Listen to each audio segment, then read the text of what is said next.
30. Test. Slouchy. I'm not slouching. Okay. I'm sleep deprived. Rick, can you check the mic volume?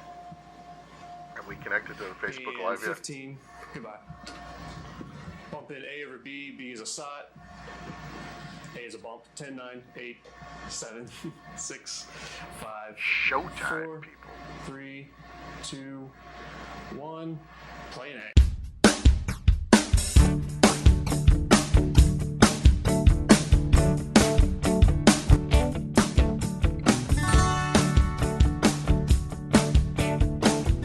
KCGM-TV and the Nightscout Foundation present Are We There Yet? In T1D Tech.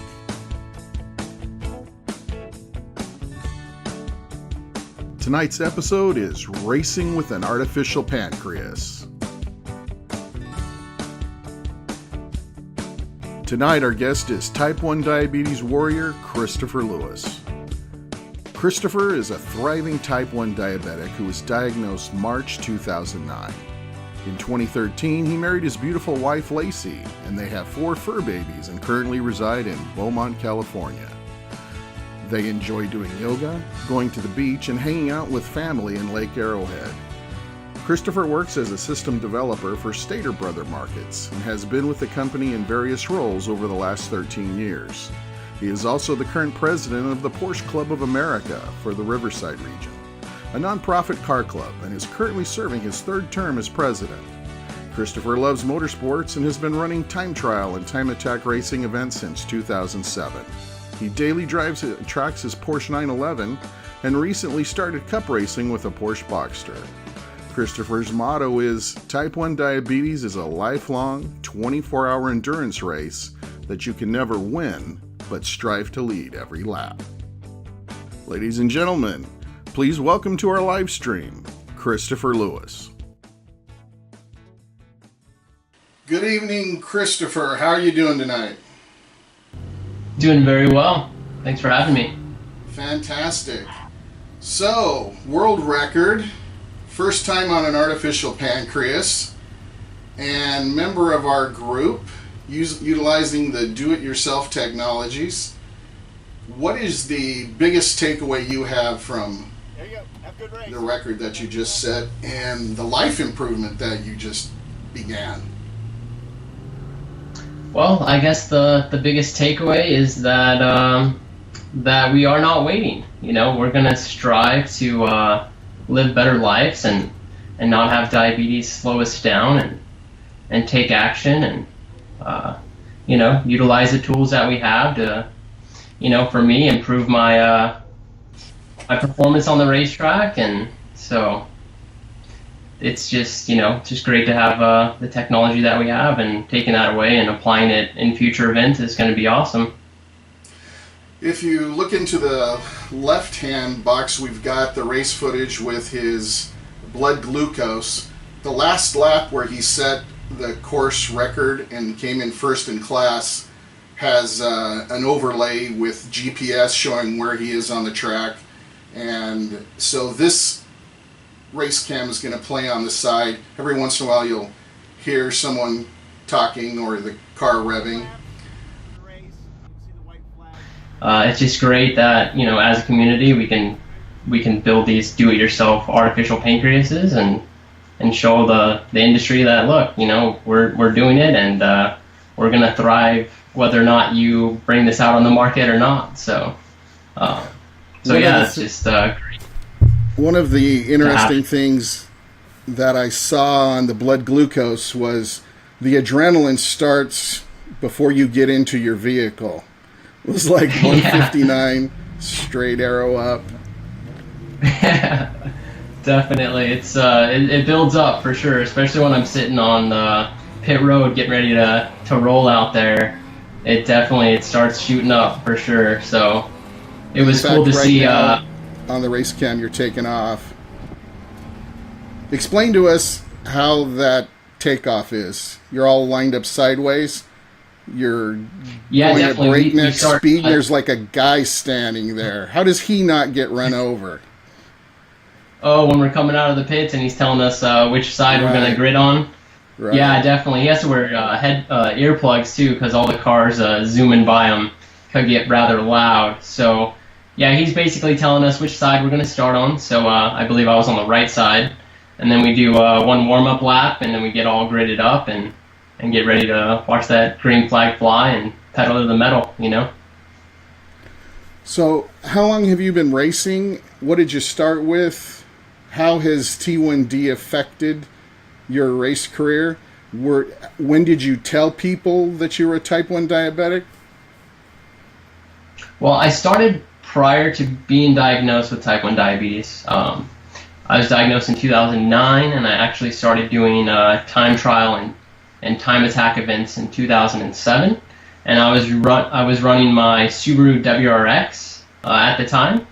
So I started in 07 running, time attack and time trials, and then for a few years, off and on. And then in 2009, I got diagnosed, and I took a little break from running time attack. It was a different time in my life. But then I actually bought my first Porsche, which was a Porsche Boxster, and I got back into tracking, and that's when I was diabetic. And I was, back then we were just doing finger pricks and, manual injections. So I kept it a secret at first. I didn't let anyone know I had it in control. I've never had any hypo issues or any fainting from diabetes. So I just kept it to myself until I started progressing and getting into cup racing. And that is when you have to have, a medical evaluation form filled out from your doctor and list all your medications. So then I, let everyone know, hey, I'm type 1 diabetic. This is what I got going on. And it really didn't affect me at that time because I had it in tight control. So yeah, that's where that stands. Now, in order to get a driver's license when you're type 1 diabetic, what is that just for normal life? Oh, for normal life, I was older when I got diagnosed. So for me, I got a letter in the mail from the DMV saying, hey, like you have your driver's license. Somehow the DMV finds out you're type 1 diabetic, and I got a letter saying basically they're going to take away my license. Yeah, exactly. They're going to take away my license unless I have a doctor's note. So I had literally like 3 weeks, or they're going to suspend my driver's license unless I got a doctor's note. And so I quickly made an appointment to see my endo and gave them all the DMV paperwork and asked them to sign it and mail it in. So yeah, that was quite interesting. It was kind of strange how all of a sudden you get a letter in the mail saying, hey, we're going to suspend your license, out of nowhere. And it's like, okay, strange. How did they know? Yeah, obviously there's some doctor reporting that's within the confines of the established laws. One of the things that is a wonderful thing is the example you have for all the girls and boys out there that love to race, love to watch racing. Do you have any suggestions for little ones that are battling T1D who might one day want to be a race car driver or aspire to? Yeah, definitely. Go-karts is where a lot of people start. So that'll help you refine how to keep your body in control with the adrenaline and keep your sugar levels in control. So that's a great place to start is with go-karts or even, riding quads, dirt bikes, things like that. They say people that learn in the dirt usually are better street drivers because you learn driving, off axis and drifting and things like that. So go-karts, dirt bikes, quads, always a great starting point. Now, you raced at Buttonwillow Raceway in the Central Valley of California, which is in Kern County, which is our county. There's 5 major racetracks. Ryan Reed was born here, and until he went pro, he lived here. So racing is in the DNA of our community, including the NASCAR Truck Series started here. When we moved to California 25 years ago, I said to my wife, everybody has a truck and everybody has a jet boat. So I guess we have to have those too. But so speed, we had all those toys until my father-in-law blew up going 179 miles an hour in a jet boat. And so we let go of all the fast toys. So I have to live vicariously through other racers, like you. Definitely.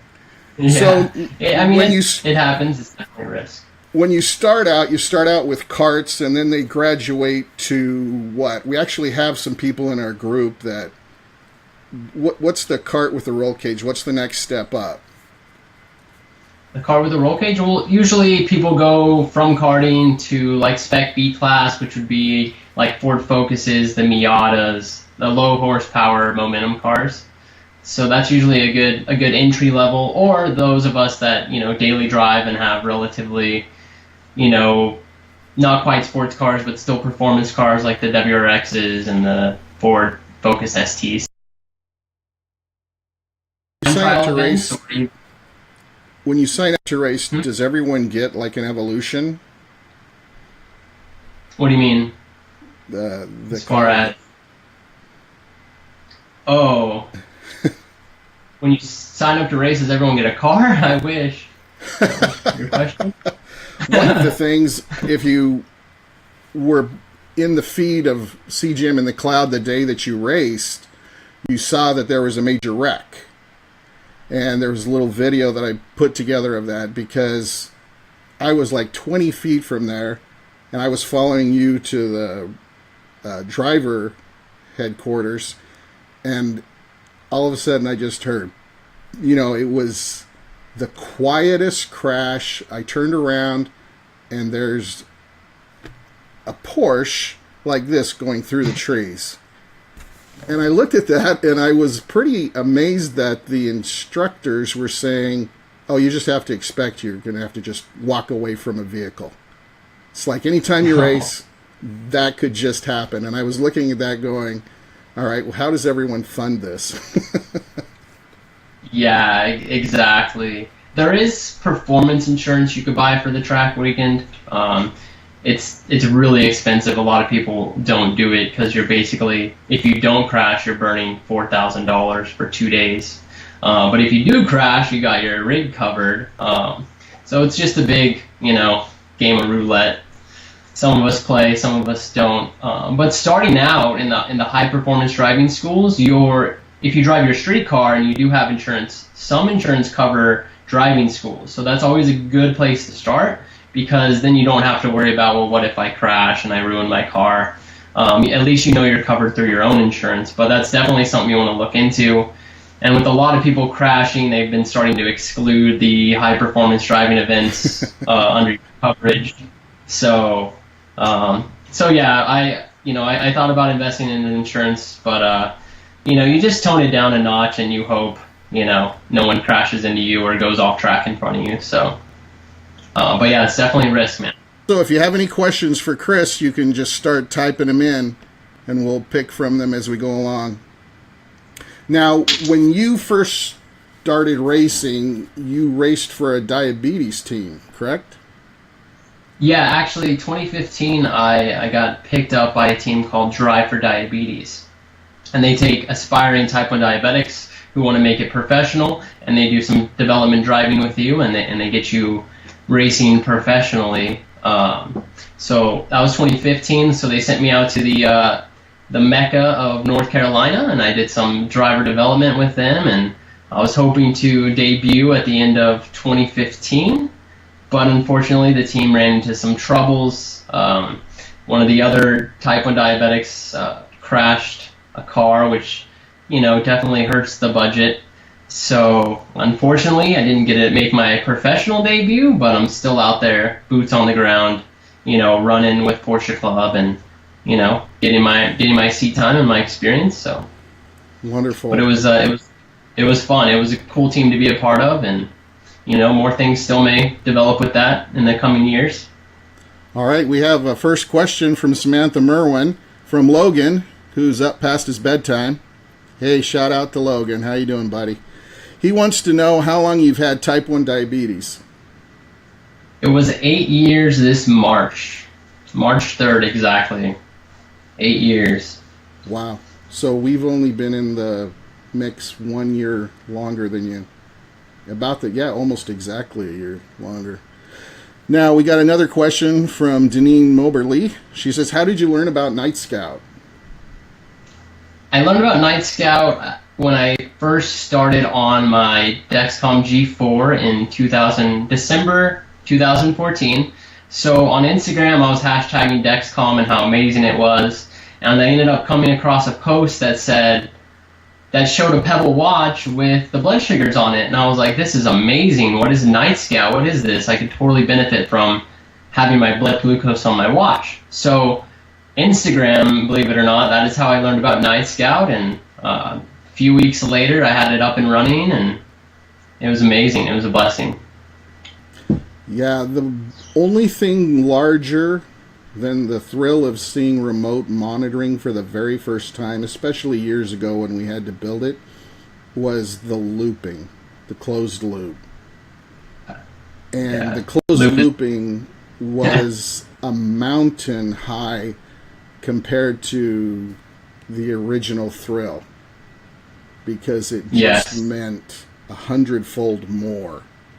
So you've been looping for exactly how long? 2 weeks? Oh, yeah, about 2 weeks since I raced. I started that Thursday prior to the race weekend, looping. So yeah, it's been 2 weeks. It's going great. Had a couple and I'm new to the pump as well, so it was definitely an experience getting all set up and, you know, teaching myself basically how to use an insulin pump as well as getting into looping. So, but it's amazing. Loop is cool. I closed the loop right away, and I haven't looked back since. Logan's got a follow-up question. He says he's 9 years of Type 1 in July and wants to know the hardest race you have raced. Ooh, the hardest race I've raced. That's a good question. Probably the longest race I raced was, usually, if it's time related, usually they're about 35 minutes, and so I haven't been in any endurance races, but the hardest race would have to be Laguna Seca up in Monterey. That track is renowned, and I did it for the first time, and we had about 30 cars in the field, so it was definitely extremely difficult. There was a lot of passing going on, and like I said, that track is a hard track to learn, and I happened to learn the last 5 corners excellent, so that helped me. That helped me pass a lot of people. So yeah, does that answer your question? Yeah. Another thing, we got a shout out from our son. Derek wants to say hi. He wants to know, how long have you had loop? And you had just indicated it's been 2 weeks. Yeah, about 2 weeks. 2 weeks on loop. Like 15 days exactly. Yeah, I closed the loop and haven't looked back since. Now, your blood glucose is 171, slow arrow up, and when we get to the final lap where you set the record, you're going to see the speed, the throttle, the RPM. You're going to see GPS map overlaid on what we're looking at, and it's also high def, so it jumps to high def.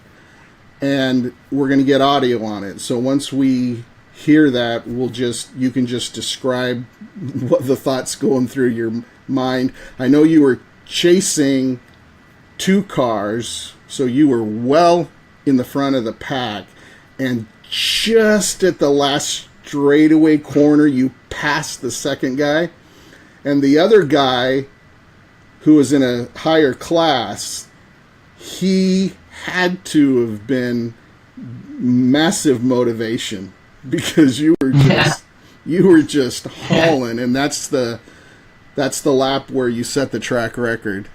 We got another question from Logan. Logan says, have you ever raced Ryan Reed? You do have an interesting thing about your time trial with him.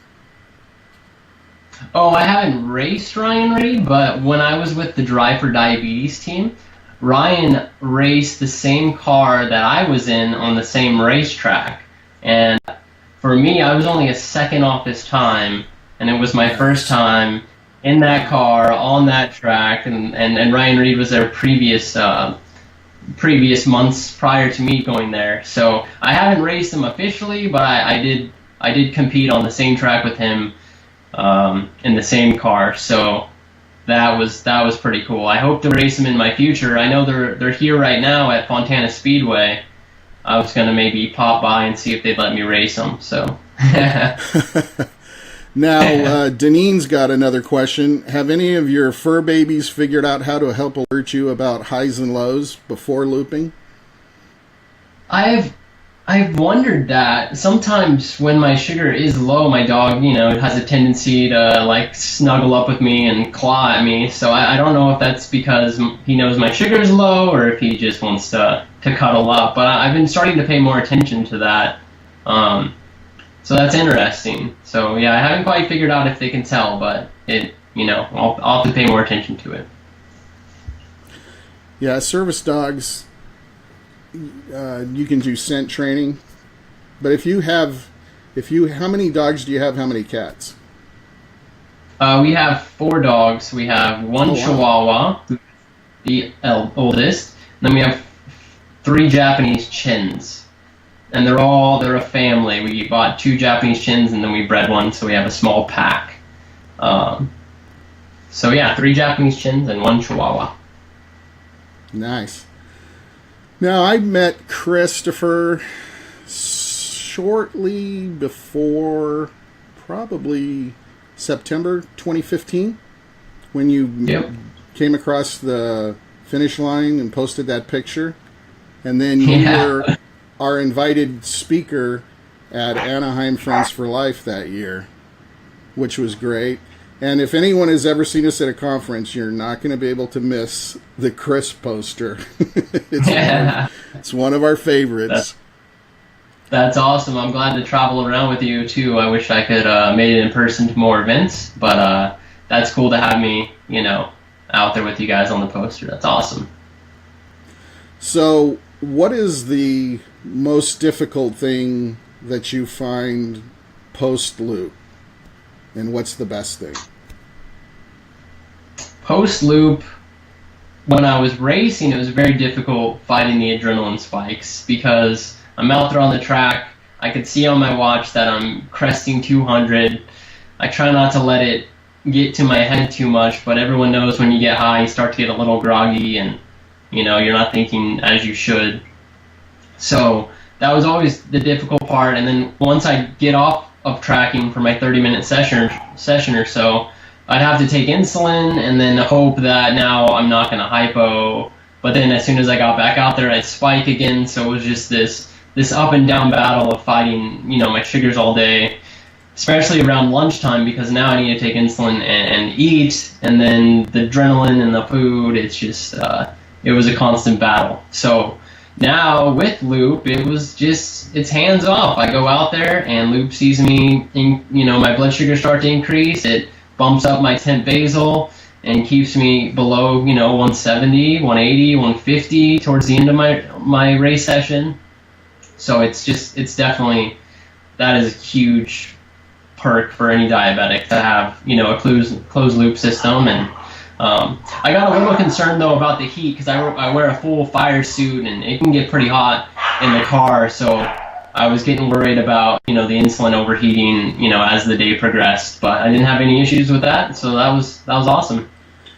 Yeah, it was wonderful. The first day you went from 21 to 13, and then the second day you went from 13 to first in your class, 8 overall. So not having to worry about that. And for example, your 172 slow arrow up, but the insulin kicks in, and I believe you end the race at 169 or 165, which is amazing because of the amount of adrenaline. Yeah.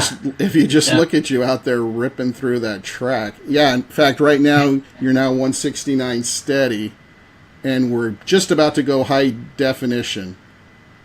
No, one more lap. Samantha Merwin says, check out our Friends for Life race truck. Maybe you can race him, Logan. It's called Elbow Bump Kid. Do you guys do any virtual races? Time trials? You ever heard of anyone doing that? We have another question. Where are your favorite infusion sites? Favorite sensor sites? Any issues with sensor transmission through the fire suit? Actually, those are good questions. Those are really great questions, because just before you raced, we lost signal, and then it jumped back in as the race started. Yeah, that was pretty hairy. The Bluetooth signal or loop started hiccuping there before that last race. I'll start with the Dexcom. Originally, I wore it on my abdomen, but I realized when I got in the car and I strapped my belts down, it then would totally cut the signal out on it was the G4 at the time that I realized that. So I was like, that's not going to work. So then I started putting them on my tricep here. That's my go-to spot. And then now pumping, I have it on my sides here. I'm pretty lean, so I haven't done any of the abdomen, but I've been just switching sides and moving up and down and doing that clock kind of thing they teach you to rotate. So that's where that stands. But like he said, yeah, we did have some signal issues with the loop. There's a lot of radio frequencies at the track. There's a lot of teams with radios and things like that, so I didn't know if that affected it. Or possibly the Ryland link in my pocket got too warm and decided to pause for a second. But yeah, we don't have too many issues like that, and I figured out where I need to put my sights so they stay working. Alrighty, we're just about to jump into high definition right now. So this is the last lap, Christopher. That's the last lap. I just saw the white flag. The white flag means final lap, and I decided to just go pedal to the metal. And I realized I had a timer in my car. I don't know if you could see it on my dash, and it would tell me which corners I was taking faster or slower. So the lap prior to this one, I realized there was a lot of corners that I could take faster. So I applied everything I learned from watching the metrics that my car was giving me, and I actually had grip left, which was good in my tires. So I just put pedal to the metal, and I stayed in second in some corners instead of third, and I really kept the car up near red line there, and man, I shaved off 3 seconds, and that's huge. That is huge. To save off 3 seconds in one lap. Yeah, I thought that was pretty neat. You passed the only other guy in front of you just before entering the straightaway. Yeah, that helped me get that momentum. You know, they're momentum cars, so I knew I'll take that corner a little harder than him, get back on gas, and I'll just swing by him there on the straightaway. And there was the white flag, and man, pedal to the metal there. And as you're racing, what's your blood glucose? 169? Man, that is awesome. Normally it'd be like 200 or 230 at that point. And that's a significant difference. Oh, it is. Definitely. 200, you're getting foggy. 160, you're doing great. And that's probably actually dropping, because you know the Dex does lag slightly. So the base kicked in, and you know, if I was 175 and now I'm 169, and it's going down, it might be 150 or 140 at that point, which is awesome. Looks like we have another question too. Yeah, we got another question. Any additional adhesives you can suggest for either set or sensor adhesion? For adhesive during extreme situations, heat, humidity, etc.? Yeah, I haven't used any of the skin tack. I've heard good things about those. As I stretch my sensors, I buy those like bigger band-aids, and I cut the little hole out and I'll strap it over it. But usually the glue for me sticks pretty good on my skin. It doesn't irritate me too bad. But like I said, once it starts peeling, I'll do the big band-aid on there. So the video goes back to standard definition as you folks are just slowing down after the race. Do a full slow line. They tell us to wave at all the corner workers. Those are the ones that, are your eyes on the track. They throw the yellow flags and black flags and all that good stuff. So I was giving them peace signs all day and all weekend, and if we rewind a little bit on that last lap at the checkered flag, when I was shifting from third to fourth, I decided to throw a peace sign up at 100 miles an hour, and it was super spontaneous, but it made the video awesome, you know. It was just a highlight. Not many people take their hands off the wheel at 100 miles an hour, you know, but I mean, you do to shift, but I decided to throw a peace sign in there. Well, it all worked out happily ever after. Yeah, exactly. To be a race car driver in the first place, there may be some risk in the DNA makeup. Yeah, there's definitely risks. And we have Trudy Adams from Ottawa, Canada, tuning in. Big Awesome. shout out Thanks to for tuning Canada in. and all our Canada Yeah, peeps. shout out to Canada. My Porsche is actually from Canada. It was imported, which is kind of cool. What province? It came from Toronto, so I'm not quite sure which province that would be, unless... Ontario. That's Okay, the Ontario. homeland of Kate Farnsworth. And we all know Awesome. Kate, what she did Yeah, for Kate's CGM awesome. in the cloud and Pebble programming. She's now doing with Loop in conjunction with Katie. And that's one of the biggest amazing things, is just the level of support that we get from the community. Just in the time, in the last, since November, it has advanced light years.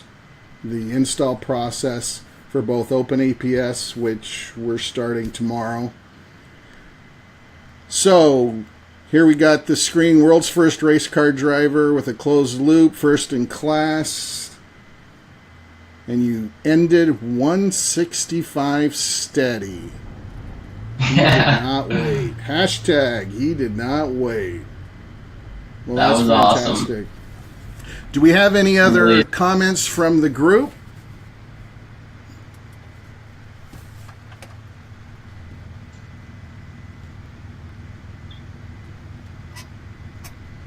Doesn't look like it, but the video will be available for viewing in the group, and then we'll do a post final cut where we clean up everything, delete all my mistakes, make it look nice. We'd Yeah, I like just to want to say thank thanks. we would like to Yeah, thank the thanks. support of the Nightscout Foundation for supporting our endeavors and bringing your story to the greater T1D community. We'd like to thank Pebble for being there when they were there. That was a big thing for all of us. Like to thank Nate and all the team that did Loop. There's so many people. If you search for what's behind a loop, you'll see that there's 30, 40 people integral to the process. Also, you can see episode 8 of season 1 where Nate Raycliffe does his presentation at D-Data Exchange if you want further information on Loop. And we really want to get a show with Dana and Scott as soon as we get our Loop set up. They're some busy folks. They've been doing Loop the longest of everyone in our community. Let's see, we have Trudy Adams says, does Lily and Ryan Reed know about this? Ryan actually is multiple daily injections. Yeah, but I'm sure they'll find out about it. Definitely, this is just gonna get bigger. You know, I'm gonna continue to loop and race and, you know, spread the word. So now we just have to work out having you be the first person in the world to use a commercial system. That is true. Get a commercial true, but I think system what we before got someone years. else steps in and does that. When's your That's next true, but I mean, race? There's one next month. I'm trying to dig up some sponsorship for it. It's actually at Fontana. But, you know, if I can't pull that one together, it'll probably be... Oh, I guess I have my choices to pick which track. So if I don't do Fontana, I'm eyeballing Laguna Seca again in August. So, but we'll just have to play it by ear, a month at a time. And so either next month or, you know, August at the absolute latest. Because Laguna Seca is the track that I definitely want to do again. It's a blast. Now, none of us are going to get our hands on the first Medtronic till after September. What end of year races are there? Let's see. I think we're going to Willow Springs Raceway at the end of the year. And that's another one in the Central Valley. Yeah, and then possibly, I think maybe Fontana again for the NASCAR bank as well as infield. I think that's October. Wonderful. So there's a couple. Alrighty. If there's no more questions, we'll wrap up for this evening. Once again, we're completely over the moon that we've been able to do this with you and for your ambassadorship for Nightscout. It means a lot to so many in the group, and especially the kids. Our son was just, he couldn't stop and has not stopped talking about it. So, That's awesome. Do you have any last words? Anything you'd like to say to the group?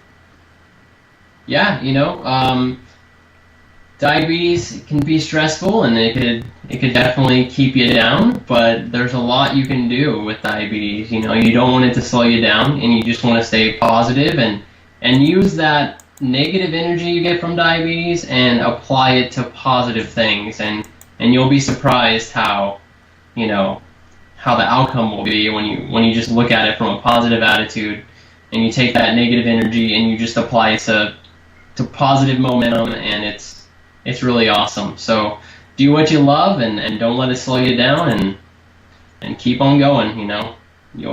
It's awesome. Wonderful. Now it's time for Christopher to finish the barbecue. Are you barbecuing? Yeah, actually. Yeah. I do believe you have a beautiful wife waiting for you. I do, definitely.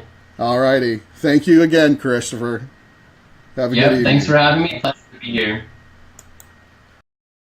We would like to thank Christopher Lewis for being here tonight and for allowing us to follow him on his quest to set a world record. This has been a Nightscout Foundation production. Come change the world with us. Learn more at nightscoutfoundation.org. And in association with CGM in the Cloud. Open source, open data, open hearts. Caring for you and your loved ones around the world and around the clock. We now return you to your regularly scheduled life, already in progress.